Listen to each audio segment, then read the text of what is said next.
mengatakan. Jadi jangan main-main. Nah, jadi kalau ada daerah nanti coba Anda cek nanti ya, ikut bersama-sama media, cek itu jangan sampai ada daerah yang tidak mengalokasikan anggaran dana tidak terduga. Itu dana tidak terduga termasuk dana kebencanaan. Memang bukan hanya untuk bencana. Tapi kalau ada daerah yang tidak mengalokasikan itu sama dengan ya itu kejahatan kalau menurut saya.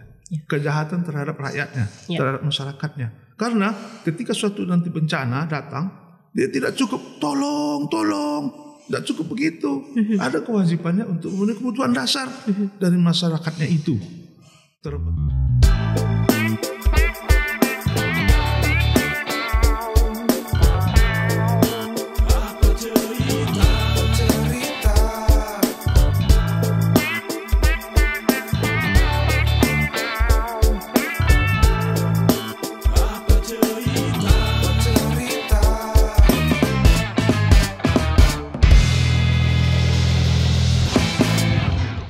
Assalamualaikum warahmatullahi wabarakatuh. Selamat datang di podcast Apa Cerita. Kali ini bersama saya Wanasari. Pemirsa, dalam rentetan setiap peristiwa khususnya bencana alam pasti ada peran-peran berbagai pihak, mulai dari Basarnas, BPBD, TNI sampai Polri. Tetapi kadang kita masih suka bingung sesungguhnya bagaimana tupoksi ataupun peran-peran dari berbagai pihak ini dalam proses penanganan bencana sampai pada proses recovery. Nah, untuk membahas ini khusus mengenai penanganan bencana BPBD Provinsi Sumatera Utara, saya telah bersama dengan narasumber saya yaitu Kepala BPBD Provinsi Sumatera Utara, Bapak Insinyur Abdul Haris Lubis MSI. Assalamualaikum Bapak, apa kabar? Waalaikumsalam, kabar baik. Alhamdulillah. Nah, sebelum kita ngobrol tentang topik inti nih Pak, ini Bapak sebelum menjabat sebagai Kepala BPBD, tapi menjabat sebagai Kepala Dinas Perhubungan, juga Kepala Dinas Bina Marga dan Bina Konstruksi. Pak Jamping kayaknya nih Pak, tapi ini apakah ini sebuah tantangan? Oh iya, artinya begini ya, sebenarnya berhubungan, walaupun sepertinya jumping ya. Artinya Bina Marga itu kan bidang konstruksi. Dari kalau waktu di Bina Marga tentu jalan dan jembatan. Nah, kemudian di perhubungan berkaitan masih ada hubungan dengan tentu lalu lintas, bagaimana menyiapkan lalu lintas yang berkeselamatan, bagaimana konektivitas itu ada hubungan. Kemudian di bencana alam. Nah, jika terjadi bencana alam, yang selalu rusak itu yang mana? Infrastruktur jalan, betul Pak. Itu lebih hubungannya tetap ada. Jadi semua masing-masing tantangannya beda-beda. Tapi kita anggap ya bagaimana kita ada di suatu tempat itu bisa melakukan perbaikan yang lebih baik lagi yang dari sebelumnya. Itu yang paling penting. Oke, ada nilai plusnya ya Pak ya, dari ilmu yang di jabatan sebelumnya sampai yang sekarang di jabat ya Pak ya. Nah Pak, Pak Haris ini ngomong-ngomong, kita tahu bahwa akhir-akhir ini Sumatera Utara itu ada beberapa rentetan bencana alam, mulai dari gempa bumi di Tarutung, kemudian ada bencana longsor di Barus. Nah, yang baru-baru ini juga saya dapat kabar ada bencana banjir juga di perbatasan Sumatera Utara dengan Aceh Singkil. Nah, Pak, sejauh ini terkait dengan rentetan bencana itu, apa yang sudah dilakukan oleh BPBD Sumatera Utara, Pak? Baik, jadi betul ya bahwa berdasarkan data BMKG ya ini kan situasi cuaca ekstrim ya, tentu memang yang akan terjadi adalah curah hujan tinggi, maka kemungkinan yang akan terjadi itu adalah banjir dan longsor. Jadi benar bahwa dimulai dari memang ada bencana gempa di Taput ya, itu sebenarnya sangat membuat kita terkejut ya. Tapi memang ternyata di Taput itu atau di kawasan itu memang akan sering terjadi gempa yang mungkin tapi skala Richternya itu kecil-kecil. Tetapi kali ini waktu itu memang sempat membuat masyarakat menjadi panik gitu, sehingga beberapa korban, walaupun sebenarnya korbannya yang meninggal itu hanya satu ya, tetapi tentu satu jiwa itu sangat luar biasa buat kita, dan itu harus menjadi pelajaran dan untuk kedepannya. Nah, yang paling penting itu adalah kami melihat waktu terjadinya gempa itu, maka yang rusak, yang terjadi rumah-rumah masyarakat itu banyak yang rusak. Tetapi berdasarkan pantauan kami bahwa kerusakan itu akibat, ya, wah, memang akibatnya gempa. Tapi kenapa dia rusak dan itu menimpa ataupun membuat masyarakat itu rumahnya kelihatan begitu banyak, tapi ternyata mungkin kelihatan itu bangunannya itu banyak yang tidak, bagian-bagian bangunan yang tidak memenuhi standar konstruksi. Tidak kokoh ya Pak? Tidak kokoh. Jadi ke depan ini harus menjadi pelajaran.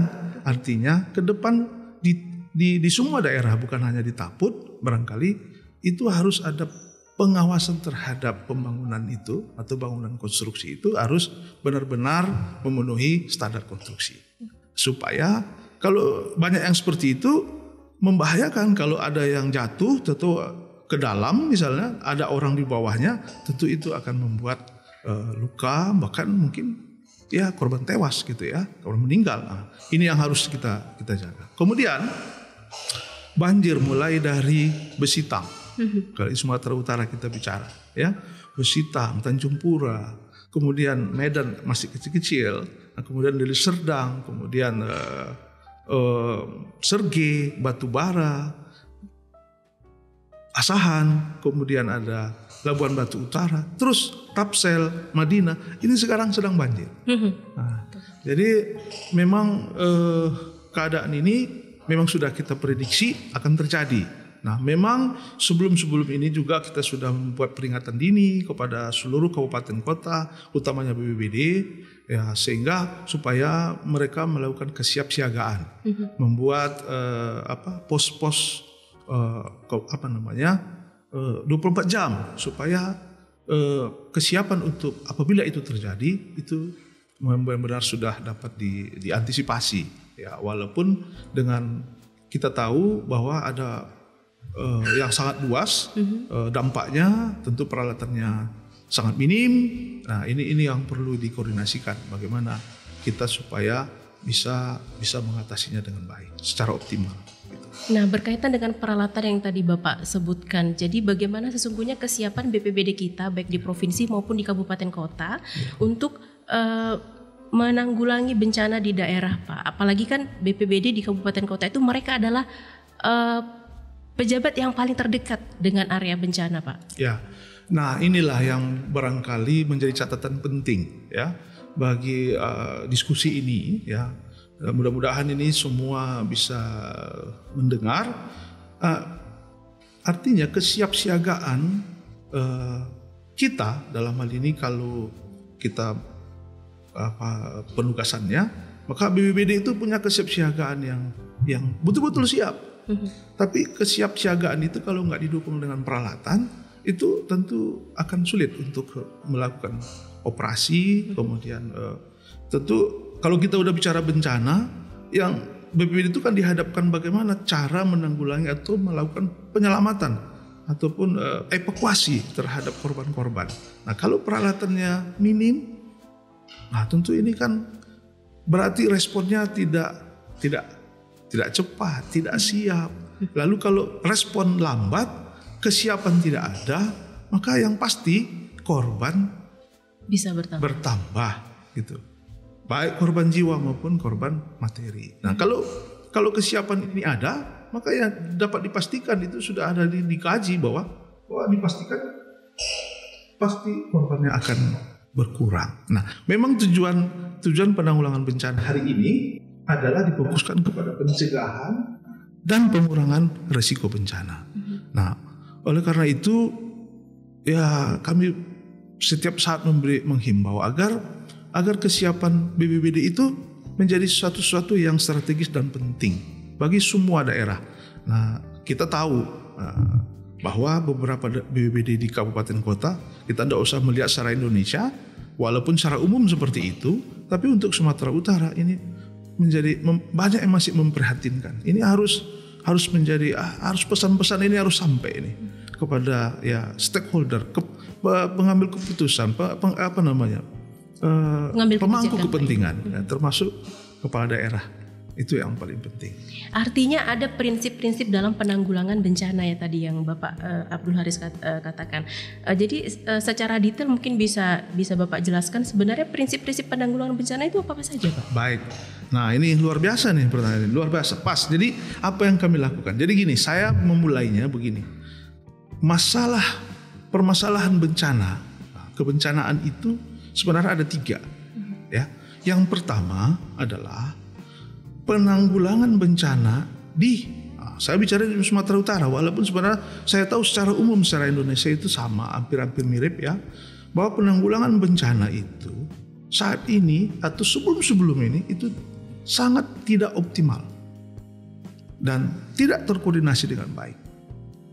Maka akhirnya tidak terintegrasi dia. Artinya penanggulangannya tidak terintegrasi. Akhirnya jadi gini, banyak bencana yang terjadi, dapat kita lihat penanggulangannya memang itu yang terpanggil untuk ikut menanggulangi, ikut merasa ikut membantu itu banyak sekali. Elemennya banyak. Semua hadir, TNI, Polri, PMI, ada BMKG, ada relawan, berbagai lembaga, ya. Mahasiswa semua hadir di tempat itu. Betul. Ya, tetapi mereka semua ya melakukannya sesuai dengan aturannya dan ketentuan masing-masing lembaga mereka. Okay. Ya. Tentu ini dilihat di lapangan saat A mengerjakan misalnya penanganan pengungsi. Yang si B juga melakukan penanganan pengungsi. Bahkan yang lain juga seperti itu. Yang paling miris kita melihatnya adalah nanti di tempat di mana lokasi bencana itu terjadi, nanti ada kelompok A membuka posko donasi, kelompok B buka kelompok donasi, kelompok C demikian juga. Nah, tapi ini tidak ada pertanggungjawabannya. Nah, syukur-syukur itu sampai kepada korban.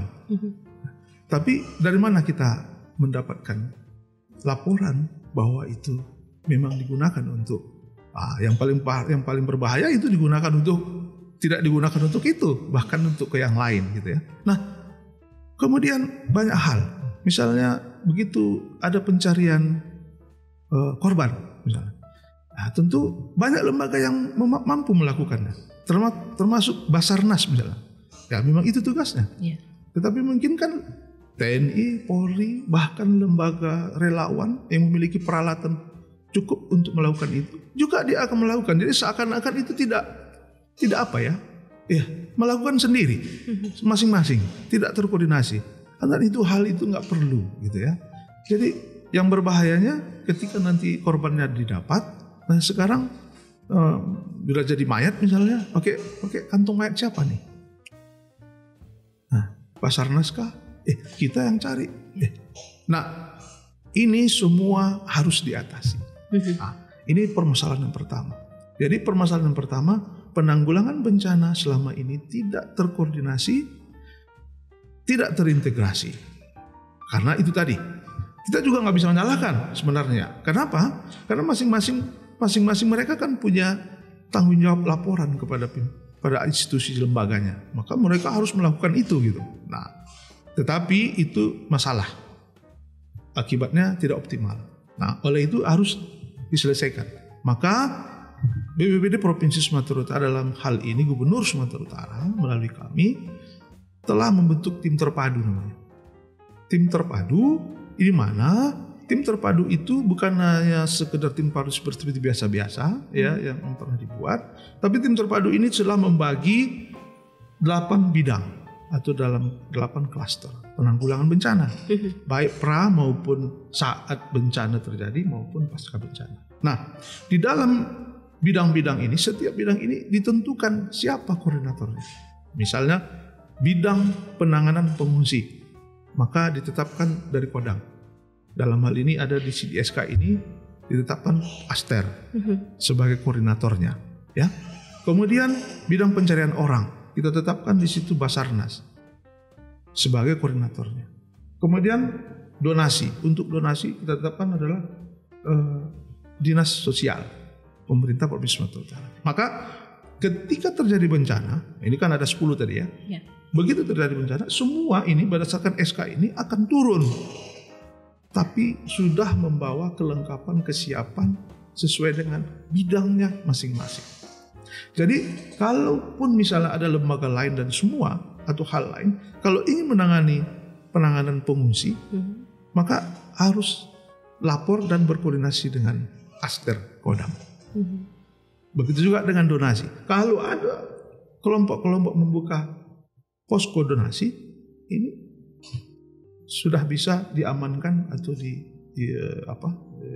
diberikan peringatan oleh Dinas Sosial. Dan tidak boleh buka donasi kalau tidak berdasarkan hasil koordinasi dengan Dinas Sosial. Maka semuanya akan berjalan sesuai dengan tupoksinya masing-masing. Nah, yang paling luar biasanya lagi misalnya begini.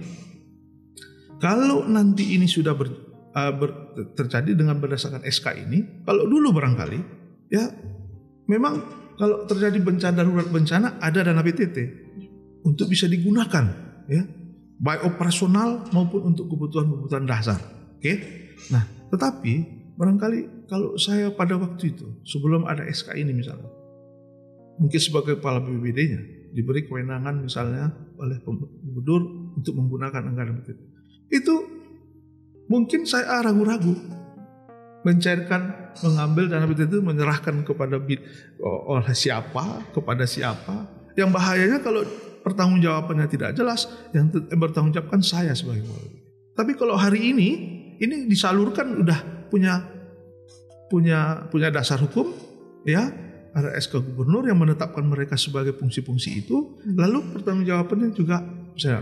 Artinya saya juga nggak ragu-ragu untuk itu karena nanti kalau dipertanyakan kenapa dikasih ke dia, kenapa nggak ke sini, kenapa mesti dia, kan kalau sudah masalah pertanyaan itu macam-macam. Nah, tapi kalau ini kenapa ke dia? Oh ini ya ada penetapan.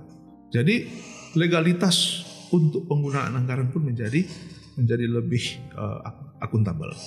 Nah, itu yang pertama. Yang kedua, permasalahannya bayangkan sekarang ini ya, dan dari dulu kantor BPBD itu, pemerintah provinsi itu ada di Jalan Medan Binjai, kilometer 9 atau kilometer 10. Semua di situ diletakkan, baik personil, peralatan, logistik, itulah yang utama dulu. Oke?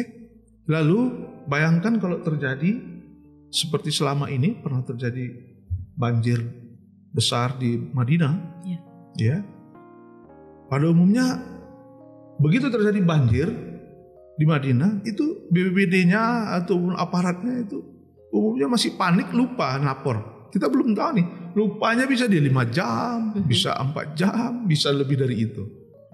Lupa. Lalu kami terima misalnya laporan, udah 5 jam terlambat nih. Lalu kami persiapan 1 jam, berangkat menuju ke sana. Perlu waktu 15 atau 20 jam. Nah, berarti sudah habis 25 jam. Nah, begitu kami sampai, ya airnya udah surut.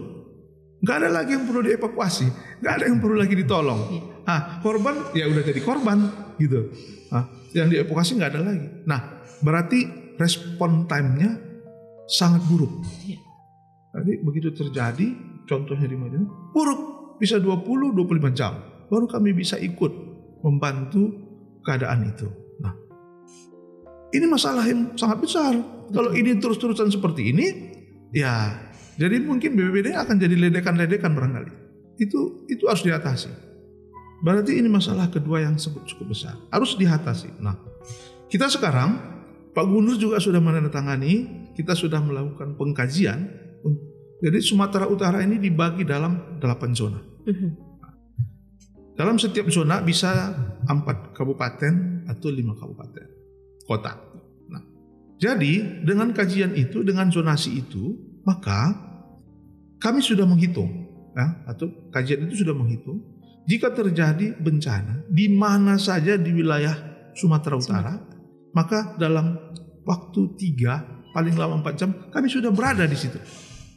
Nah, konsekuensinya tentu dengan zona ini Dengan adanya zona ini maka nanti di zona-zona itu nanti zona 1, zona 2, zona 3, sampai zona 8 itu akan ditempatkan personil kita, peralatan kita, dan logistik sesuai dengan kebutuhan yang dibutuhkan bencana apa yang ada di situ. Nah, berarti dengan adanya logistik peralatan kita di zona-zona itu, misalnya katakan zona 1 adalah Medan, Deli Serdang, Binjai, dan Langkat. Oke? Nah, memang ini sudah kita tetapkan zona 1 ini posnya ada di kantor BPBD karena memang itu dekat, memungkinkan ke Deli Serdang, ke Langkat, dan segala macam. Nah, jika nanti terjadi bencana seperti di Langkat kemarin, itu Medan sudah bisa ikut turun. Binjai bisa ikut turun. Deli Serdang kalau dia punya kemampuan bisa ikut turun. Itulah kalau zona ini sudah dioperasionalkan secara ya full lah ya. Nah, sekarang ini kan sedang persiapan. Karena zona ini kan baru ditandatangani Pak Gubernur pada bulan Mei yang lalu. Nah, sekarang kita sosialisasikan dan ini sebenarnya alhamdulillah ini sangat didukung oleh kabupaten kota. Beberapa kepala daerah, contoh gitu. Dengan adanya konsep ini berarti kan kita butuh tempat nih. Ya. Di zona-zona masing-masing zona. Nah, khusus zona 8 ini Gunung Stoli Nias, Pulau Nias. Ini Bupati Nias sudah berkirim surat ke kita. Kami akan menyiapkan lahan tempat untuk zonasi penanggulangan dari Provinsi Sumatera. Dia berikan sama kita 2 hektar. Wah, itu udah cukup luas. Lebih luas dari kantor kita yang sekarang. Kantor kita sekarang cuma 1 hektar, tapi Kabupaten Nias memberikan 2 hektar. Dan ini kami sudah tinjau dan udah proses hibah nanti ke sini, dan kita juga sudah anggarkan pada tahun 2003. Nanti di awal itulah prioritas pertama, kita akan bangunkan tempat pos pendamping kita untuk Pulau Nias. Sehingga pilot project kita adalah Pulau Nias. Setelah itu nanti baru Tabaksel. Karena mereka yang sudah siap. Mereka sudah nyatakan kami siap memberikan tempat. Artinya lahan. Yang ada. Kalau untuk Tapsel dia berikan ada 3 opsi. Ini. Kita belum putuskan. Nanti mungkin sesudah kita lihat semuanya nanti baru kita putuskan. Nah, begitu juga yang lain sudah menyatakan akan siap memberikan dukungan terhadap dukungan penuh seperti ini. Ini luar biasa. Tapi kenapa demikian? Mereka juga pasti menyadari bahwa dengan adanya pos pendamping kita di zona-zona ini sebenarnya tujuan kita salah satunya adalah meningkatkan, memberdayakan BPBD di daerah. Menyadari seperti saya bilang di awal tadi, menyadari bahwa dukungan kesiapsiagaan BPBD di kabupaten kota itu masih sangat rendah.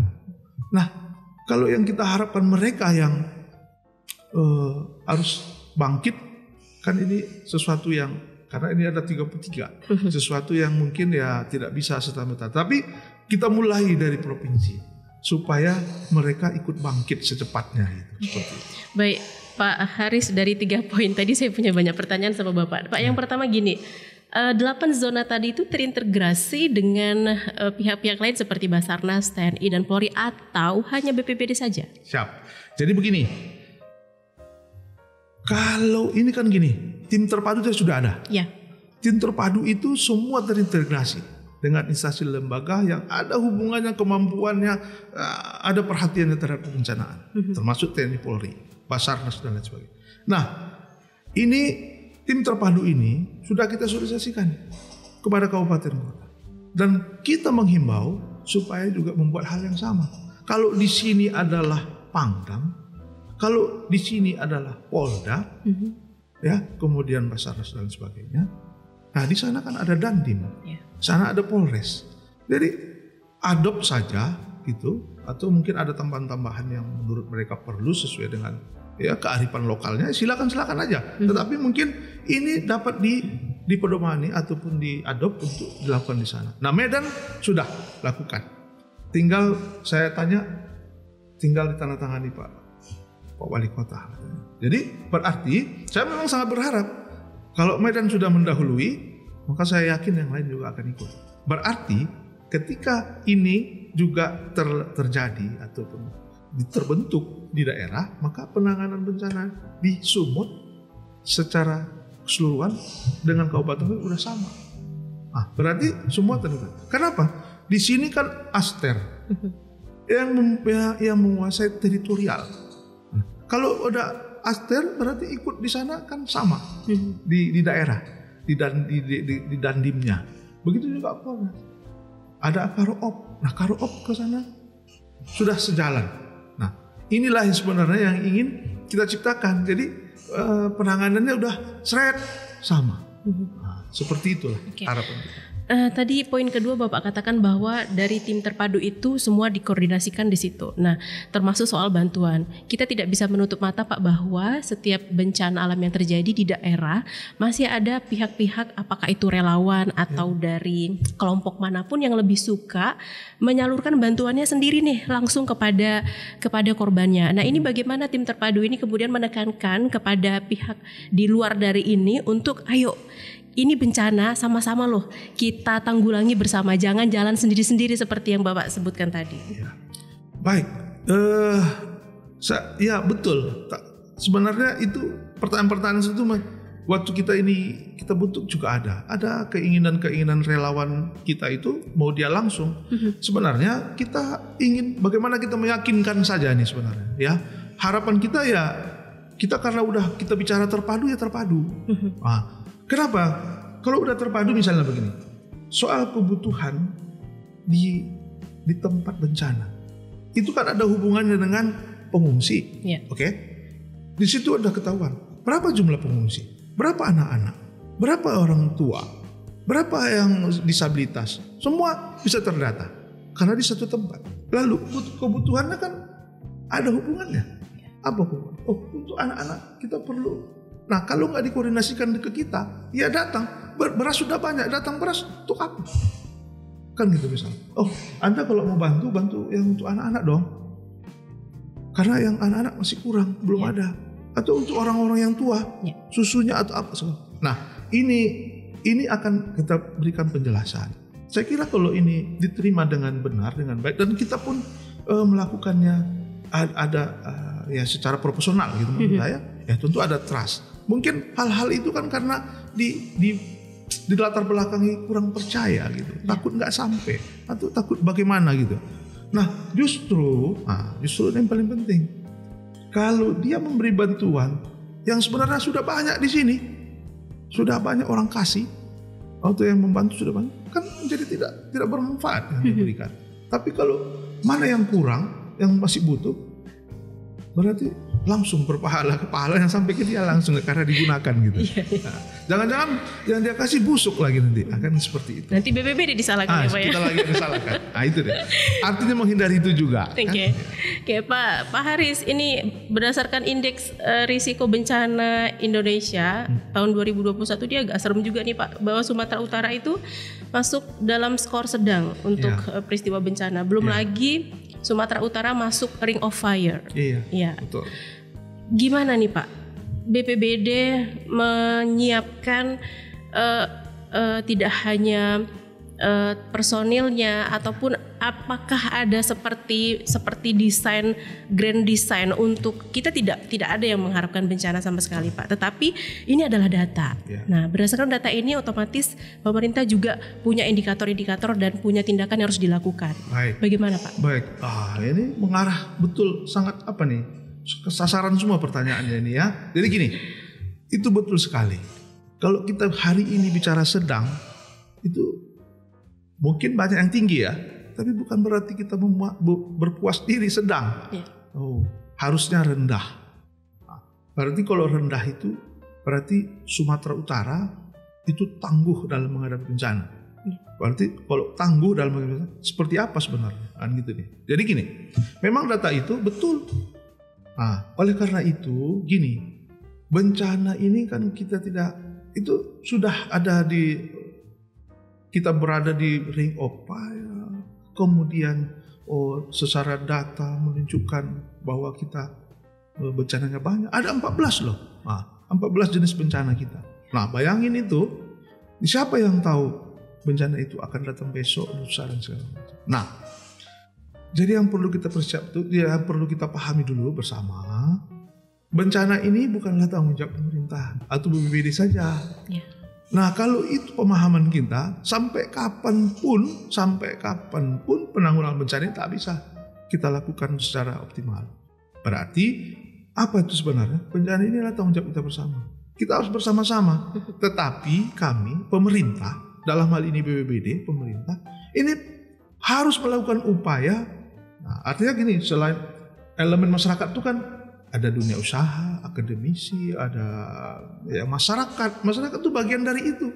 Nah, ya kita kelompokkan aja jadi masyarakat seluruhnya. Nah, pemerintah sebagai penanggung jawab utamanya, ya, itu harus melakukan upaya terus.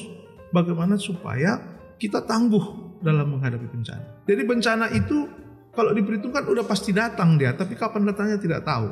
Dan nggak bisa kita bilang, nanti aja kalau udah datang baru kita. Oh no, salah.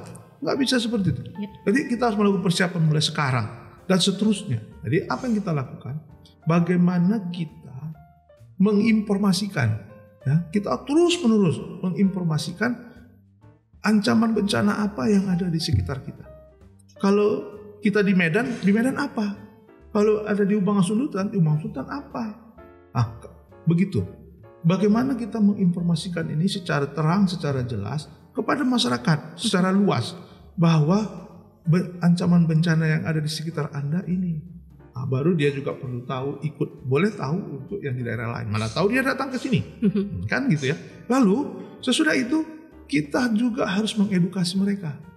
Masyarakat harus kita edukasi bagaimana menghadapi kalau bencana ini datang. Kalau bencana ini datang, misalnya kalau gempa, ya kan ada itu ya, lagu-lagunya juga ada tuh. Kalau gempa datang, ke bawah kolong meja, kan seperti itu. Itu bagian dari edukasi. Nah ini harus terus kita lakukan. Nah sampai masyarakat kita itu betul-betul paham betul bahaya ancaman bencana yang ada. Kalau dia udah paham, udah mengerti dan tahu menghadapinya, baru namanya tangguh. Misal contoh, seperti gempa yang di Taput. Tadi kan saya bilang, ternyata menurut yang saya lihat, bahwa bangunan-bangunan yang terjadi kerusakan itu retak, jatuh, rubuh, itu ternyata bagian-bagian bangunan itu yang tidak memenuhi standar konstruksi. Nah, kalaulah misalnya masyarakat Taput itu udah diberi pemahaman pengetahuan, ya, tentang bahayanya jika bangunannya yang ditempatinya itu tidak memenuhi standar konstruksi, berarti dia bisa menimpa dirinya sendiri. Betul. Kalau itu sudah sadar, tahu, maukah dia membangun rumahnya dengan asal-asal saja? Pasti sudah tidak mau. Nah inilah yang harus kita dorong, penyadaran itu akan timbul. Kalau hanya kita awasi saja, bisa sih, kamu PU atau permukiman, setiap bangunan kamu awasi, tidak boleh berdiri kalau tidak memenuhi standar. Berat itu kan? Pasti berat. Belum tentu bisa, karena masyarakat luas. Tapi kalau ada kesadaran masyarakat, ya semua sadar, berarti nggak perlu terlalu ketat pengawasan. Dia juga takut kalau itu nanti, di sini saya selalu ada gempa, mungkin nanti bangunanku kalau begini yang menimpa aku sendiri. Berarti yang korban kita, yang rugi adalah diri sendiri. Itulah yang harus dilakukan. Siapa sesungguhnya yang bertanggung jawab dan berperan untuk mengedukasi masyarakat terkait yang Bapak katakan bahwa membangun rumah, misalnya membangun rumah sesuai dengan konstruksi yang baik, itu siapa yang berperan, Pak? Semua kita. Itulah dia. Jadi stakeholder bencana itu ada 5. Kalau dulu ada 3, sekarang ini. Sekarang pemerintah, masyarakat, dunia usaha, akademisi, dan media massa. Coba ini kita sama berkolaborasi bersama-sama. Harus kita edukasi masyarakat. Khusus untuk kebencanaan, datangkanlah keterpanggilan. Itu yang paling penting. Karena ini kan kemanusiaan gitu ya. Jadi ayo bersama-sama, ini yang paling penting. Bisa. Tapi alhamdulillah ya, kita di Sumatera Utara ini punya lebih kurang 70 relawan. Relawan ini sebenarnya keterpanggilannya kuat. Tapi tidak semua yang memiliki kapasitas untuk sebagai relawan kebencanaan. Nah, ini menjadi tanggung jawab kita juga lagi. Nah, harus kita edukasi kapasitasnya supaya bisa mengedukasi masyarakat. Nah, seperti itu. Nah, ini pastinya bagian dari edukasi kepada masyarakat, Pak. Kalau bencana terjadi, masyarakat kita kerap panik, Pak. Minta tolong sana sini, terus kemudian ketika bantuan itu tidak cepat datang, kemudian menyalahkan sana sini. Karena di tengah kepanikan itu kan masyarakat jadi tidak tahu sebenarnya rules atau tahapan dalam penanggulangan bencana itu apa saja, Pak. Ini mungkin masyarakat pasti perlu tahu, Pak. Nah, itulah bagian edukasi yang harus dilakukan. Jadi kalau nggak tahu itu pasti panik. Betul. Inilah bagian-bagian. Jadi begini ya. Jadi saya sering mengingatkan kepada daerah ini, ya, terutama kepala daerah yang sekarang saat menjabat ya. Kalau terjadi bencana, kewajiban seorang pemimpin kepala daerah itu harus bisa memenuhi kebutuhan dasar. Nah, bayangin, itu undang-undang loh yang mengatakan. Jadi jangan main-main.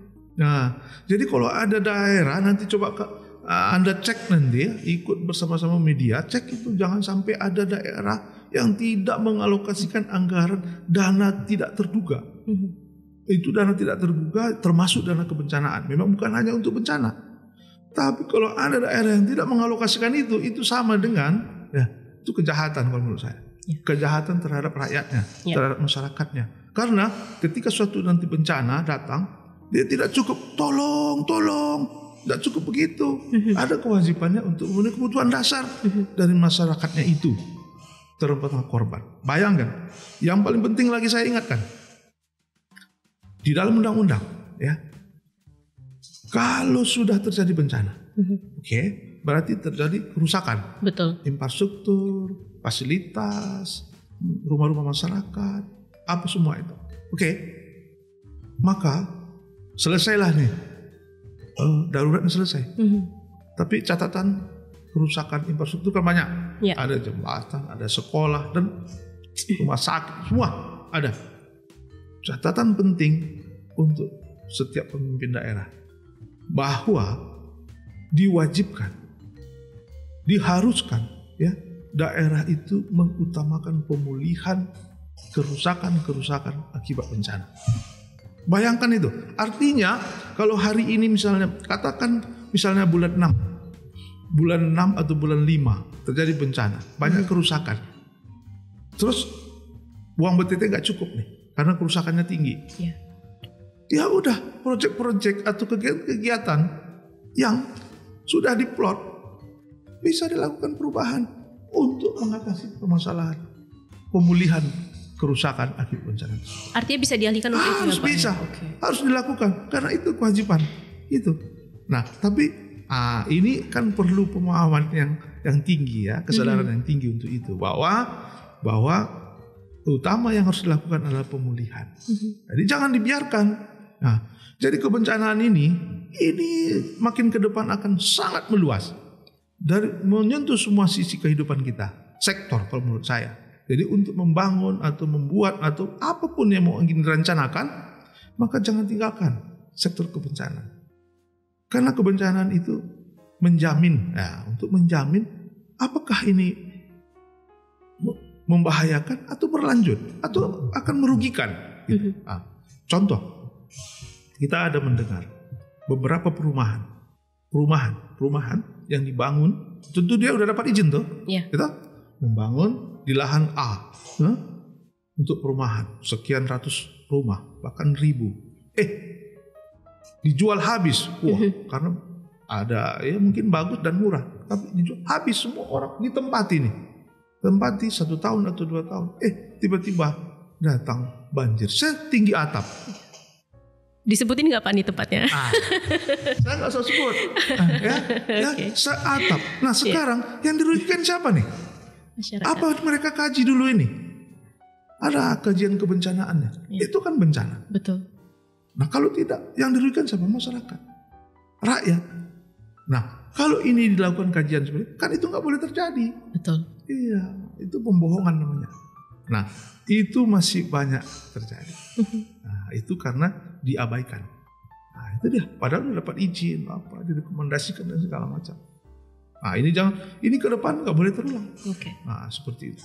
Nah kalau itu tadi dari sisi pemerintah yang harus dilakukan begitu bencana terjadi. Nah kalau dari sisi masyarakat Pak, begitu bencana terjadi, mereka jadi korban, apa yang harus dilakukan tahapannya Pak? Ya, jadi memang begini ya, sering terjadi seperti ini. Kadang-kadang masyarakat itu ketika bencana terjadi, apakah itu gempa, apa itu banjir, ya. Kan sebenarnya sudah sering kita ini kita himbau supaya ya mau dievakuasi gitu. Dievakuasi ke tempat yang lebih aman. Tapi sering kita temukan di lapangan masyarakat nggak mau pergi dari tempat tinggalnya. Betul. Kenapa gitu ya kan? Kita tanya nanti dimalingin takut hilang ini barang-barangnya. Tapi akhirnya masyarakat itu lebih memilih menjaga barangnya, mengorbankan bahaya dirinya daripada mau dievakuasi. Nah, ini harus diatasi dengan tim terpadu. Nah, ini kita bicara lagi, balik lagi ke tim terpadu. Di tim terpadu itu ada namanya bidang keamanan dan ketertiban. Jadi begitu terjadi bencana, lalu semua misalnya Polri-nya turun, dia melihat seberapa luas dampak ini. Dampak ini seluas berapa? Apakah dua kelurahan, 3 kecamatan atau apa semuanya? Lalu dia berhitung untuk melakukan keamanan berapa titik diperlukan. Ya, dapat misalnya 100 titik. Untuk 1 titik perlu berapa orang? 2 orang. Tinggal kalikan kan? Berarti diperlukan aparat keamanan turun di lapangan sebanyak sekian orang. Nah, untuk menjalankan tugas itu dibutuhkan apakah uang harian, apakah makan atau apa segala macam, itu sudah bisa dihitung secara cepat. Kita bisa gunakan dana BTT. Kalau nggak ada hitung-hitungan itu, bagaimana kita mau melakukan? Itu tim terpadu lagi. Kembali lagi ke tim terpadu. Oke Pak, berkaitan dengan masyarakat tangguh bencana. Ini bagaimana yang bisa dikatakan masyarakat tangguh bencana dan mereka yang katakanlah masih minus edukasinya terkait masyarakat tangguh bencana, tetapi sesungguhnya mereka berada di dalam daerah yang potensi bencana Pak. Baik, ya ini memang tantangan ya buat kita ya. Memang untuk mensosialisasikan, mengedukasi masyarakat itu ya perlu dilakukan bersama-sama. Tapi untuk bisa dilakukan bersama-sama, ini perlu bagaimana penyadaran dari semua stakeholder, semua elemen masyarakat. Ya. Tapi barangkali itu bukan tidak mungkin, ya. Tapi bisa kita lakukan, ya. Jadi kami misalnya begini, kami memulainya misalnya untuk mengedukasi anak-anak sekolah. Mungkin anak-anak sekolah ini tentu dia harapan kita di keluarganya. Sesudah dia mendapat edukasi dari kita, maka dia di keluarganya itu ditelurkan dari keluarganya. Kemudian ini sudah kita lakukan, ya setiap tahun kita lakukan walaupun dengan anggaran terbatas. Tentu jaringannya juga yang sasarannya juga terbatas, tapi itu dilakukan terus. Nah, kemudian kita juga merekrut orang-orang untuk kita jadikan sebagai fasilitator. Fasilitator untuk ke desa-desa. Kita tugaskan dia ke desa-desa. Nah, tentu kita pilih desa-desa yang memang yang sebagai kawasan daerah rawan bencana. Nah, di situ dia melakukan mengedukasi masyarakat sehingga membentuk kelembagaan juga. Kelembagaan untuk masyarakat yang tangguh bencana. Jadi saat ini kita ada 27 fasilitator. Artinya setiap tahun itu kita rekrut ya untuk bertugas di desa-desa yang tentunya desa-desa yang kita pilih karena memang desanya banyak gitu ya. Nah, tentu ini ya macam-macam kriterianya yang merespon dengan baik masyarakat supaya lebih cepat berkembang. Nah, harapannya kalau udah desa-desa itu, desa-desa tangguh bencana ini juga sudah bertambah dan ini bisa mengedukasi ke sebelahnya dan segala macam. Walaupun ini tetap kita lakukan. Nah, memang ini harapan kita semua lembaga institusi terutama universitas itu kan kita lakukan kerjasama nih. Kita membangun kerjasama MOU dengan universitas, ada yang PMI ya, dengan lembaga-lembaga yang kebencanaan. Itu tujuannya adalah untuk melakukan itu juga, bagaimana mengedukasi masyarakat supaya ini bisa meluas. Tapi ini kan memang perlu dilakukan secara masif. Harusnya kabupaten kota juga ikut melakukan itu bersama-sama. Nah, ya program utamanya saat ini kabupaten kota BPBD itu anggarannya sangat minim. Saya cek itu ada yang cuma 100 juta. Itu 1 tahun Pak? 200 juta 1 tahun. Wah, lalu dia bisa melakukan apa gitu? Jangankan untuk operasional kebencananya aja jadi problem. Nah, yang paling miris kita ya, BNPB dari pusat itu banyak membantu kabupaten kota peralatan, ya, kendaraan umumnya seperti itu, ya. Tetapi banyak, kalau kita cek itu banyak yang sudah nggak bisa jalan lagi, udah rusak. Kenapa rusak? Ya, nggak ada anggaran pemeliharaannya, nggak disediain. Hanya diberi barang aja Pak ya. Nah, ini problem yang sangat luar biasa menurut saya. Jadi ini nggak boleh memelihara barangnya saja sudah tak sanggup. Belum lagi operasional yang harus dilakukan. Tapi begitu terjadi bencana, dia dituntut nih. Yeah.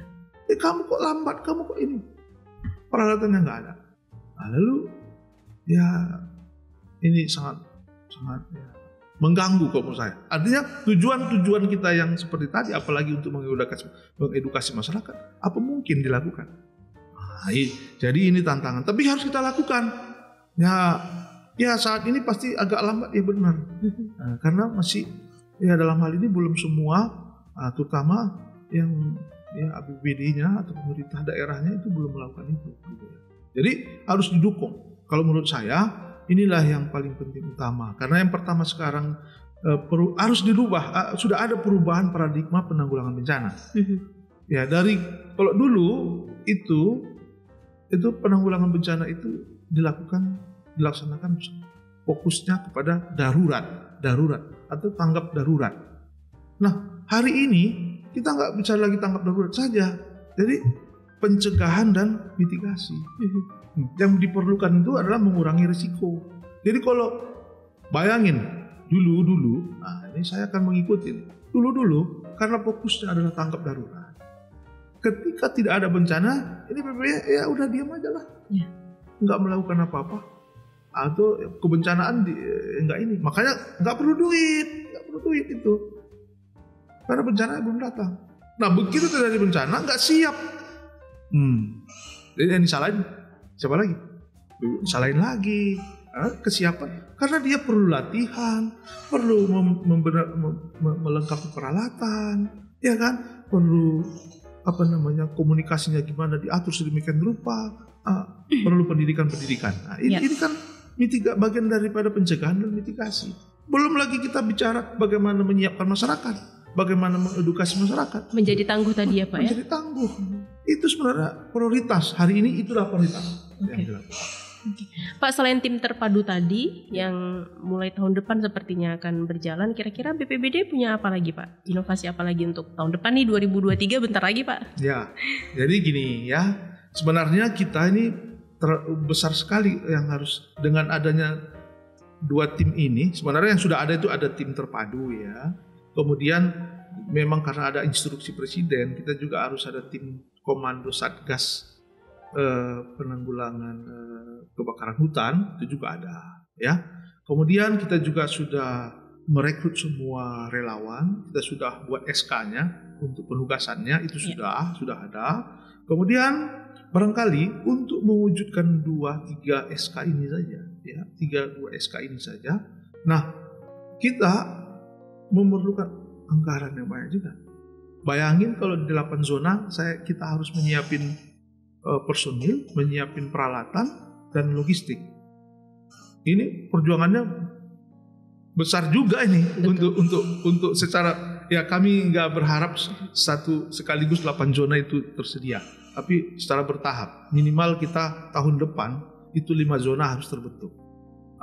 5 ya mungkin target kita seperti itu.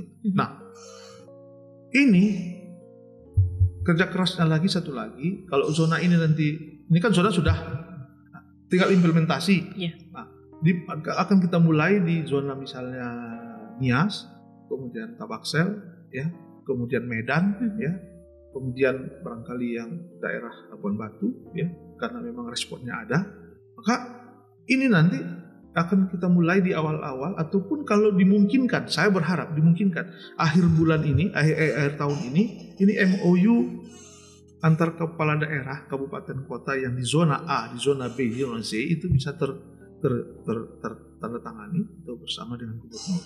Itu tahapan berikutnya. Nah, kalau ini sudah selesai, Ibu ya, kalau misalnya tim terpadunya efektif ada, ya dilengkapi dengan anggaran, dilengkapi dengan peralatan, zonanya juga siap, maka selesai sebenarnya penanggulangan bencana ini sudah selesai. Tinggal urusan kita adalah bagaimana mengedukasi masyarakat secara masif. Wah, maka kita mungkin yang terdepan di dalam penanggulangan bencana. Kalau ini dipenuhin, maka sudah selesai penanggulangan bencana di Sumatera Utara, udah pasti optimal. Ya, mudah-mudahan ini juga berujung kepada menciptakan masyarakat yang tangguh tadi ya Pak. Siap. Oke, Pak Abdul Haris, ini kalau ngobrol nih panjang waktunya nih ya Pak ya. Tapi sepertinya kita akan menuju kepada closing statement. Silakan Pak Abdul Haris bisa disampaikan kepada masyarakat mungkin atau kepada pihak-pihak terkait Pak. Baik, yang pertama bahwa bencana itu adalah tanggung jawab kita bersama.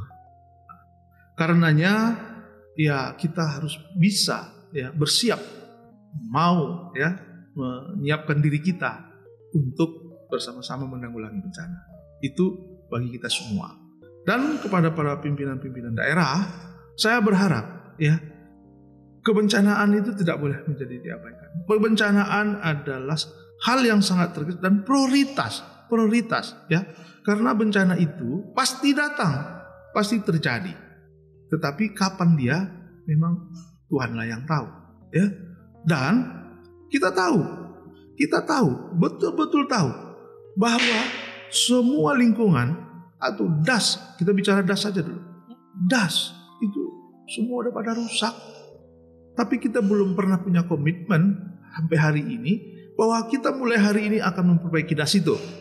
Belum ada komitmen kita bersama. Itu harapan saya sebagai ya seorang yang mungkin BBD lah, kemudian seorang masyarakat juga, harapan saya ada kita punya komitmen. Yang terjadi apa? Memang ada banyak kelompok-kelompok masyarakat, komunitas ya secara sporadis.